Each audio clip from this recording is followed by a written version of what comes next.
दोस्तों, स्वागत है आपका अपने YouTube channel study Harkesh Kannauji app पर। दोस्तों, आपकी परीक्षा को ध्यान में रखते हुए हिंदी सुपर मॉडल पेपर प्रथम आपके लाए हुए हैं। यह हूबहू पेपर बेस्ड है, तो दोस्तों चैनल से जुड़ जाइए और अपनी तैयारी को अंतिम रूपरेखा दीजिए। कहना चाहेंगे दोस्तों आपसे, ज़रूरी नहीं हर मर्ज की दवा बड़े अस्पतालों में मिले।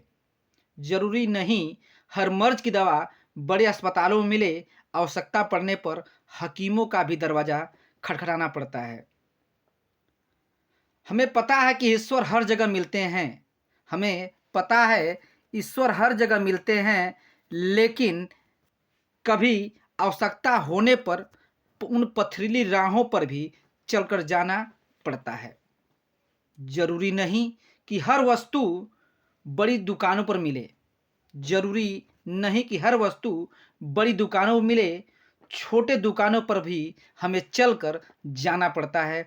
दोस्तों, आप समझ रहे होंगे हम छोटे यूट्यूबर हैं। तो आइए दोस्तों, प्रथम प्रश्न में हम चलते हैं। पहला प्रश्न है दोस्तों, देवनागरी वर्णमाला में कितने अक्षर होते हैं? देवनागरी वर्णमाला में कितने अक्षर होते हैं बताना है दोस्तों। बताइए, 33 हैं, 46 हैं, 50 हैं कि 52 हैं? देवनागरी वर्णमाला में वर्ण कितने हैं दोस्तों बताना है दोस्तों। और आपका राइट आंसर क्या होगा? Option D, 52। आपको खूब पता है दोस्तों, देवनागरी लिपि में 52 अक्षर होते हैं और होते हैं आपको कितना? 11 क्या होते हैं? स्वर होते हैं। उसके बाद क्या होते हैं? 33 मूल व्यंजन होते हैं। उसके बाद आपके होते हैं 2 द्विगुण होते हैं। फिर 4 जो है संयुक्त होते हैं। ठीक है, 2 अयोगवाह होते हैं। ठीक है, नेक्स्ट क्वेश्चन दोस्तों, क से म तक के व्यंजन अक्षरों को क्या कहते हैं? क से म तक के व्यंजन अक्षरों को क्या कहते हैं दोस्तों बताना है। स्पर्श व्यंजन कहते हैं, ऊष्म कहते हैं, अंतस्थ कहते हैं कि मृदु कहते हैं? बताइए, क से म तक के व्यंजनों को, व्यंजन अक्षरों को हम कहते हैं क्या? आपको भली भांति पता है दोस्तों, बताइए। तो आपका राइट आंसर क्या होगा? स्पर्श व्यंजन कहते हैं। क्या कहते हैं? स्पर्श व्यंजन कहते हैं। कंठ, तालु, मूर्धा, दंत, ओष्ठ। ठीक है, नेक्स्ट क्वेश्चन दोस्तों, य र ल व को कौन सा व्यंजन कहते हैं? स्पर्श कहते हैं, ऊष्म कहते हैं, अंतस्थ कहते हैं कि मृदु कहते हैं? बताइए, य र ल व को कौन सा व्यंजन कहते हैं बताना है दोस्तों। बताइए, क्या कहते हैं? तो आपका राइट आंसर दोस्तों क्या होगा? अंतस्थ। क्या है? अंतस्थ व्यंजन है ये। ठीक है दोस्तों, नेक्स्ट क्वेश्चन दोस्तों, प्रत्येक वर्ण के 5वें अक्षर को क्या कहते हैं? स्वर कहते हैं, अनुनासिक कहते हैं, विसर्ग कहते हैं कि हल कहते हैं? प्रत्येक वर्ण जो 5वां अक्षर होता है बताना है दोस्तों, उसको हम क्या कहते हैं? और आपका राइट आंसर क्या होगा?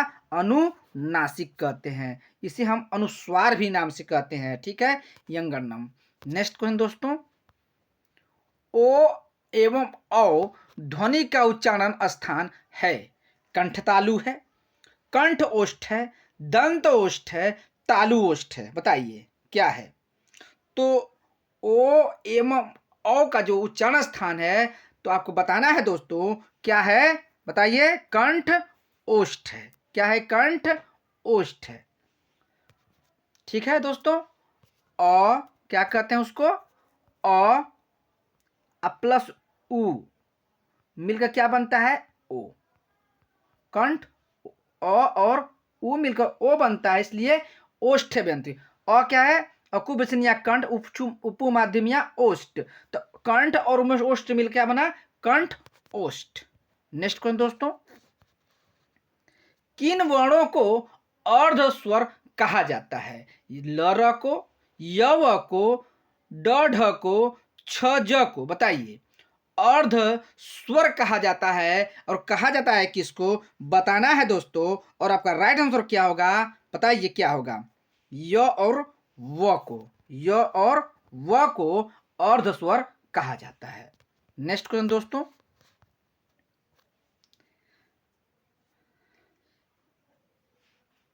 री ध्वनि का उच्चारण स्थान क्या है? दंत है, कंठ है, तालु है, मूर्धा है। बताइए, री ध्वनि का उच्चारण स्थान क्या है? दंत, कंठ, तालु, मूर्धा। तो री का जो उच्चारण स्थान है बताना है दोस्तों, बताइए। तो आपका राइट आंसर दोस्तों कहा रीटुर सानम मूर्धा। कौन सा है? Option D. नेक्स्ट क्वेश्चन दोस्तों, प्रत्येक वर्ण का पहला, तीसरा, पांचवा व्यंजन क्या कहलाता है? बताना है दोस्तों। प्रत्येक वर्ण का पहला, तीसरा, पांचवा व्यंजन क्या कहलाता है? महाप्राण कहलाता है, अल्प प्राण कहलाता है, सघोष कहलाता है कि अघोष कहलाता है? बताइए, प्रत्येक वर्ण का पहला, तीसरा, पांचवा व्यंजन क्या कहलाता है? तो कहलाता है क्या? क्या कहलाता है? अल्प प्राण। ठीक है दोस्तों, क्या कहलाता है? अल्प प्राण। आपको खूब बताया हमने, क, ख, ग, घ, अंग। आपको खूब बताया पहला, तीसरा और ये क्या है? पांचवा। आपको क्या है? अल्प प्राण। अब बाकी ये दो क्या है? महाप्राण। इसी तरह से अघोष है, प्रथम दो क्या है? अघोष है, और लास्ट के क्या है? तीन सघोष है। ये अघोष हो गए और ये क्या हो गए? सघोष हो गए। ठीक है दोस्तों, नेक्स्ट क्वेश्चन दोस्तों, वर्णों के समुदाय को क्या कहते हैं? वर्णमाला कहते हैं, सर्वनाम कहते हैं, अक्षर कहते हैं कि क्रिया कहते हैं? तो वर्णों के समुदाय को हम क्या कहते हैं बताना है दोस्तों, और आपका राइट आंसर क्या होगा? बताइए, वर्णों के समुदाय को क्या कहते हैं? तो आपका राइट आंसर वर्णमाला कहते हैं। नेक्स्ट क्वेश्चन दोस्तों, ए या ए ध्वनि उच्चारण स्थान क्या है? कंठ तालु है, कंठ ओष्ठ है, दंत ओष्ठ है, दंत कंठ है? बताइए। तो आपका राइट आंसर दोस्तों क्या होगा? ऑप्शन बताइए फटाफट। ऑप्शन ए, कंठ तालु। ए दे तो कंठ तालु। नेक्स्ट क्वेश्चन दोस्तों, निम्न में कौन सा सत्य है? स्वर का उच्चारण स्वतंत्र रूप से होता है। ठीक है, व्यंजन हमेशा स्वतंत्र रूप से उच्चारित होते हैं। ये तो बात बिल्कुल गलत है, स्वर के बिना ये चल ही नहीं सकता। अनुस्वार तथा विसर्ग हिंदी में प्रयुक्त नहीं होते हैं, बिल्कुल बात गलत है। व्यंजन दो प्रकार के होते हैं, देख लिए, व्यंजन दो प्रकार के होते हैं, हर्ष और दीर्घ। नहीं, तो आपका राइट आंसर क्या? स्वर का उच्चारण स्वतंत्र रूप से होता है। नेक्स्ट कौन दोस्तों, लकीर का फकीर होना, सीधा सीधा चलना, अशिक्षित होना, पुरानी प्रथा पर चलना, मूर्खतापूर्ण व्यवहार? बताइए, लकीर का फकीर होना क्या होगा? तो आपका राइट आंसर दोस्तों क्या होगा? लकीर का फकीर होना अर्थात होगा क्या? पुरानी प्रथा पर चलना। नेक्स्ट क्वेश्चन दोस्तों, ढ और ढ कैसे व्यंजन है? उष्म व्यंजन है, स्पर्श व्यंजन है, विकसित व्यंजन है, इनमें से कोई नहीं? बताइए, ढ और ढ कैसे व्यंजन है बताना है दोस्तों, और आपका राइट आंसर क्या होगा? विकसित व्यंजन। नेक्स्ट क्वेश्चन दोस्तों, निम्न में कौन सा वर्ण अघोष है? च है, ज है, झ है, ड है? बताइए, हमने पहले बताया है, अभी जस्ट बताया है, बताइए क्या है? तो आपका राइट आंसर दोस्तों बताइए कहा क्या है? तो आपका राइट आंसर च, ऑप्शन ए। नेक्स्ट क्वेश्चन दोस्तों, किस वर्ण का उच्चारण स्थान कंठ तालु है? ओ है, ए है, ह है, छ है?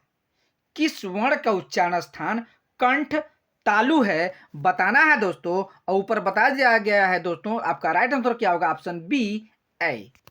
नेक्स्ट क्वेश्चन दोस्तों, निम्न में कौन सा व्यंजन संघर्षी है?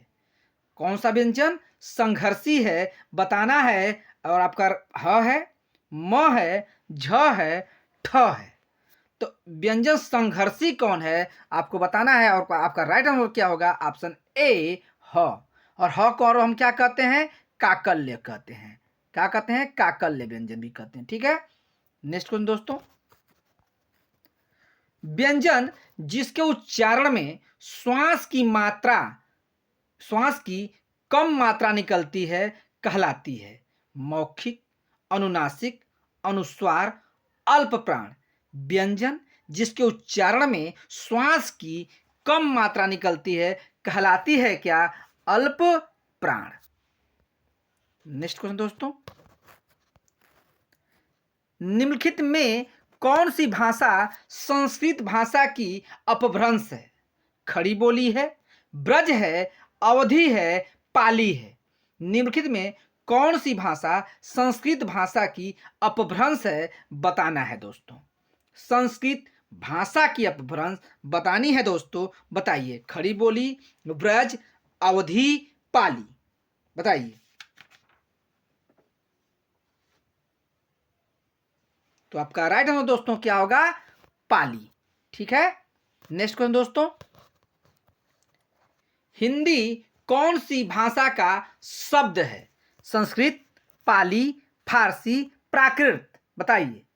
हिंदी कौन सी भाषा का शब्द है बताना है दोस्तों, और आपका राइट आंसर क्या होगा बताइए। क्या है? फारसी। फारसी भाषा का शब्द है। नेक्स्ट क्वेश्चन दोस्तों, जब कोई बोली या भाषा व्याकरण ढांचे में ढलकर व्यवस्थित रूप ग्रहण कर लेती है तो उसे क्या कहते हैं? क्षेत्रीय भाषा कहते हैं, राजभाषा कहते हैं, परिनिष्ठित भाषा कहते हैं, या राष्ट्र भाषा कहते हैं? बताइए। जब कोई बोली या भाषा व्याकरण ढांचे में ढलकर व्यवस्थित रूप ग्रहण कर लेती है तो उसे कहते हैं क्या? आप खूब पता है दोस्तों, कहते हैं परिनिष्ठित भाषा। नेक्स्ट क्वेश्चन दोस्तों, ब्रजबोली नाम से जानी जाती है पंजाबी, मराठी, गुजराती, पुरानी बंगला। तो ब्रजबोली नाम से जानी जाती है, वो जानी जाती है क्या? पुरानी बंगला। बार बार परीक्षा में पूछा गया दोस्तों। नेक्स्ट क्वेश्चन दोस्तों, हिंदी की आदि जननी क्या है? पाली है, संस्कृत है, अपभ्रंश है, प्राकृत है, बताइए। हिंदी की आदि जननी कौन है बताना है दोस्तों, और आपका राइट आंसर क्या होगा? Option b, Sanskrit. Next question दोस्तों, कैंची, चाकू, बेगम कैसा शब्द है? बताइए। तुर्की है, पुर्तगाली है, चीनी है, जापानी है, बताइए। कैंची, चाकू, बेगम कैसा शब्द है ये बताना है दोस्तों, बताइए। तो कैंची, चाकू, बेगम ये कैसा शब्द है? कैसा है ये? तुर्की है। नेक्स्ट क्वेश्चन दोस्तों, रचना के अनुसार वाक्य के भेद हैं। 3 हैं, 4 हैं, 2 हैं, 6 हैं, बताइए। तो रचना के अनुसार वाक्य के भेद कितने होते हैं? 3। सरल वाक्य, संयुक्त वाक्य, मिश्र वाक्य। नेक्स्ट क्वेश्चन दोस्तों, निम्न में कौन सा शब्द अधिकारी नहीं है? निम्न में कौन सा शब्द अविकारी नहीं, अरे अविकारी नहीं है। अविकारी चाहिए था यहाँ पे, अविकारी, ठीक है, नहीं है। हाथी है, यहां है, इधर है, उधर है, बताइए कौन सा अविकारी शब्द नहीं है? तो नहीं है कौन? हाथी। नेक्स्ट क्वेश्चन दोस्तों, निम्न में शुद्ध वर्तनी है, उत्कर्ष है, उत्कर्ष है, उत्कर्ष है, उत्कर्ष है। तो शुद्ध वर्तनी बताना है दोस्तों, वर्तनी किसकी शुद्ध है? ऑप्शन बी, उत्कर्ष। नेक्स्ट क्वेश्चन दोस्तों, निम्नलिखित में तत्सम शब्द है नरम, नरक, गरम, तीर्थ। तत्सम शब्द पहचानना है दोस्तों, संस्कृत के शब्द तत्सम होते हैं, और आपका राइट आंसर क्या होगा? ऑप्शन डी, तीर्थ। नेक्स्ट क्वेश्चन दोस्तों, हल्दी शब्द का तत्सम है हरदी है, हरिद्रा है, हल्दिका है, हरद्रिका है, बताइए। हल्दी शब्द का तत्सम ये बहुत बार पूछा जा चुका है, और आपका राइट आंसर दोस्तों क्या होगा? ऑप्शन बी, हरिद्रा। नेक्स्ट क्वेश्चन दोस्तों, जागना मूल क्रिया का प्रथम प्रेरणार्थक रूप क्या होगा? जगाना होगा, जगवाना होगा, जाग होगा कि जागी होगा? जागना मूल क्रिया का प्रथम प्रेरणार्थक रूप क्या होगा? और आपका राइट आंसर दोस्तों क्या है? जगाना। नेक्स्ट क्वेश्चन दोस्तों, निम्नलिखित में से कौन सा वाक्य अकर्मक क्रिया का है? अकर्मक, ध्यान दीजिएगा। रमेश ने सुरेश को पुस्तक दी, यानी कि देने की क्रिया हो रही है पुस्तक को। माली पेड़ों को पानी दे रहे हैं, पानी देने की क्रिया होती, ये नहीं है, अकर्मक नहीं हो सकता, ये सकर्मक है। वीणा सामान लाती है, यानी सामान ला रही है, सामान लाने की क्रिया हो रही है, सकर्मक नहीं है ये भी। बच्चा जोर से रोया, बच्चा जोर से रोया, स्वयं कार्य कर रहा है, यानी क्या है? अकर्मक क्रिया है। नेक्स्ट क्वेश्चन दोस्तों, अपमान में उपसर्ग है, अ है, मन है, मान है, अप है। बताइए, उपसर्ग आगे लगता है और आपको खूब पता है दोस्तों, ऑप्शन डी अप। मान क्या है? मूल शब्द है। नेक्स्ट क्वेश्चन दोस्तों, अंतरंग का विलोम शब्द है बहिरंग, अंतर्मुखी, विक्षत, कटकिट। बताइए, अंतरंग का विलोम शब्द बताना है दोस्तों, और आपका राइट आंसर क्या होगा? बहिरंग होगा। नेक्स्ट क्वेश्चन दोस्तों, दुख ही जीवन की कथा रही, क्या कहूं आज जो नहीं कही, इस पंक्ति में कौन सा रस सृजित होता है? इस पंक्ति में रस सृजन किसका हो रहा है? अद्भुत रस का, करुण रस का, विभत्स रस का, कि क्रोध रस का? बताइए, दुख ही जीवन की कथा रही, क्या कहूं आज जो कही नहीं, इस पंक्ति में रस सृजित हो रहा है, और रस सृजित कौन सा हो रहा है? करुण रस। नेक्स्ट कौन दोस्तों, रस के कितने अंग हैं? अंग बताना है, 2 हैं, 4 हैं, 33 हैं, 8 हैं। तो रस के कितने अंग हैं, वो अंग कितने हैं? और आपका राइट आंसर दोस्तों क्या होगा? ऑप्शन बी 4, 33 संचारी भाव है। नेक्स्ट क्वेश्चन दोस्तों, जिस छंद में 4 चरण और प्रत्येक चरण में 16 मात्राएं होती हैं, वह कहलाता है। बताइए, क्या कहलाता है? दोहा कहलाता है, सोरठा कहलाता है, रोला कहलाता है, कि चौपाई कहलाता है? तो जिस छंद में 4 चरण और प्रत्येक चरण में 16 मात्राएं होती हैं, वह कहलाता है क्या? चौपाई। नेक्स्ट क्वेश्चन दोस्तों,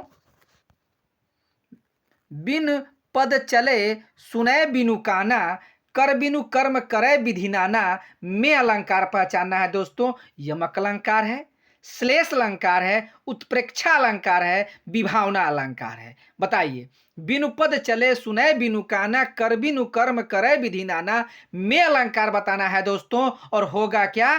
क्या होगा? विभावना। बिना कारण के सब कार्य होना, अर्थात क्या है? विभावना अलंकार है।